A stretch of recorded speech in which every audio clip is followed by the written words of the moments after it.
মানুষগুলো শুধু রসুলের আদর্শের কারণে জান্নাতের সুসংবাদ পেলেন, নবীর আদর্শের কারণে বেলালের মতো কত কালো মানুষ দামি হয়ে গেল।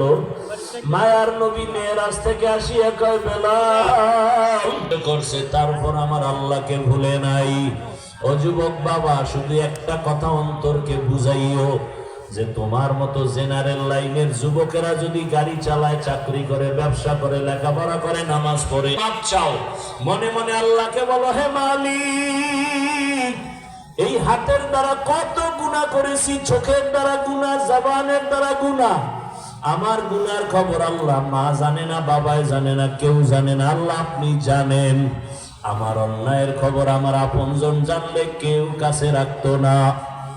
আল্লাহ আপনি জানিয়াও কত দয়া করছেন, রাগ করে খানা বন্ধ করেন নাই, আমার গুনার কারণে আপনি রাগ করিয়া পানি বন্ধ করেন নাই, বরং আপনি বারবার আমাদের ডাকছেন তওবা করার জন্য।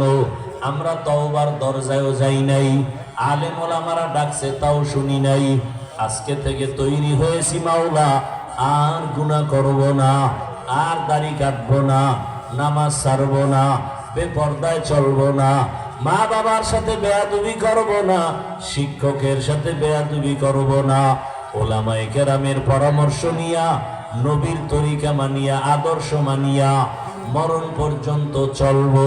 ডাক্তার হলেও আর নামাজ ছাড়বো না, ইঞ্জিনিয়ার হতে গিয়াও নামাজ ছাড়বো না, ব্যবসা করতে গিয়া আর নামাজ ছাড়বো না, চাকরি করি বা না করি নামাজ ছাড়বো না। অন্তর থেকে যদি মাওলাকে তওবার নিয়তে বলা যায়, আল্লাহ দরজা খুলে দিবেন, ফিরাইয়া দিবেন না। তবে এটাও সত্য কথা, বয়ানের শুরুতেই বলছিলাম, আবু জাহাল নবীরে দেখলো, 13 বছর বয়ান শুনিয়াও কালেমা কপালে আসে নাই। আর ওমরের মতো বান্দা 27 বছরে নবীকে জবাই করতে গিয়া কালেমাওয়ালা হয়ে গেছে। এখন ওমরের অনেক সম্মান।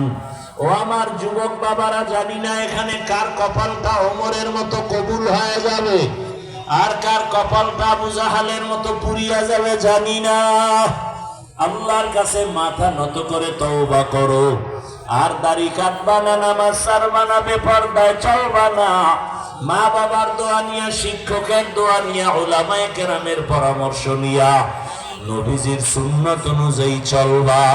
যাদের খাঁটি তওবার নিয়ত আছে, আল্লাহকে বলো, আল্লাহ তওবাওয়ালা জিন্দেগি দান করেন, তওবার উপরে মজবুত হইয়া চলার তৌফিক দান করেন, আমিন।